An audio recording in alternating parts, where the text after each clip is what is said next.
బిర్యానీ లేదా అక్క అని అడిగారుగా. ఈ పండగ రోజు మా ఇంట్లో నేనేం వండానంటే మటన్ బిర్యానీ. వేడి వేడిగా ఇప్పుడే రెడీ అయింది. ఫస్ట్ దీన్ని మిక్సింగ్ చేసేద్దాం. ఈ బిర్యానీ వండడంలో నన్ను మించిన వాళ్ళు లేరు అని నా ఫీలింగ్. ఎప్పుడు చేసిన అంత బాగా చాలా పర్ఫెక్ట్ గా కుదురుతుంది. నాకు ఈ చికెన్ బిర్యానీ కన్నా మటన్ బిర్యానీ తినడం అంటేనే చాలా ఇష్టం. ఈ బిర్యానీతో పాటు ఖీర్ అండ్ కలియా, దీన్ని దాల్చా కూడా అని అంటారు. దీంతో పాటు పెరుగు చట్నీ కూడా చేశాను.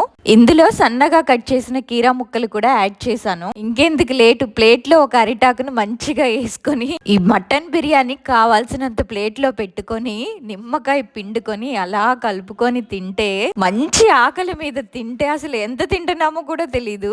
నేనైతే ఈ బిర్యానీలోకి కలియా గాని పెరుగు చట్నీ గాని ఏమి తినను, ఉత్తిదే అలా తినేస్తాను. లంచ్ టైం కదా, వీడియో తీస్తున్న మా వారికి ఏమో నోరూరి ఇంకా చాలే చాలే అంటున్నారు. పండగ రోజు చాలా బిజీగా ఇలా అయిపోయింది.